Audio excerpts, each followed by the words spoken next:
just got finished with my morning run, and I stretched and I yawned. Yawning always reminds me of one of the reasons why I left the relationship that I was in.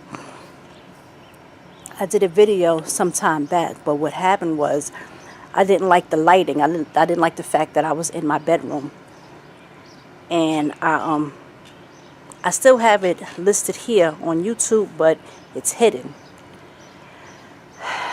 I've been saving it. And in the video, I talk about how my jaw is kind of dislocated. What I'm going to do is I'm going to show you a clip of it. I even went as far as going into detail about the issue, you know. But the bottom line is this is something that I have to live with, I think, for the rest of my life, you know. Of course, I'm going to look into correcting it, but this is just something that I wanted to share. You know, maybe it'll help somebody out, because that's the whole point of me starting Adby Project. Today, I'm going to talk to y'all about a condition that I have because of the relationship that I was in. It's a condition called TMJ disorder, which is basically a dislocated jaw. The average human skull has what is called the temporomandibular joint, if I'm pronouncing it properly.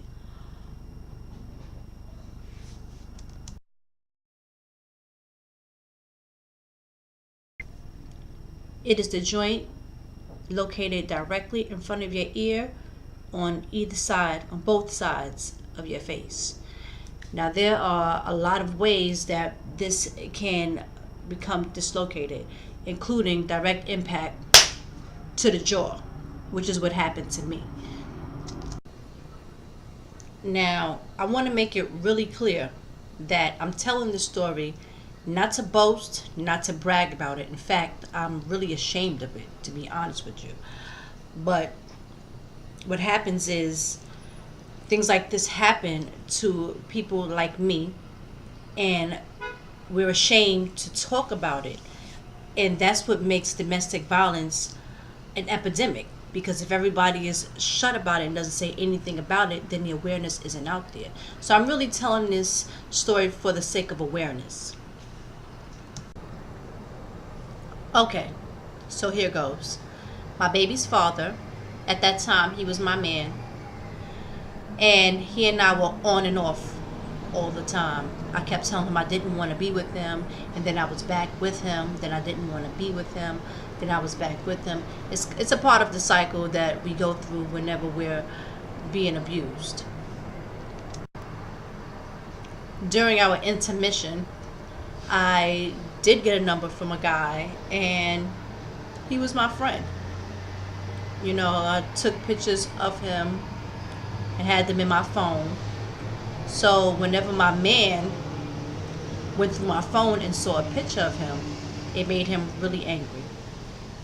I mean, I'm not trying to justify what he did to me, but I'm just trying to give you the whole story.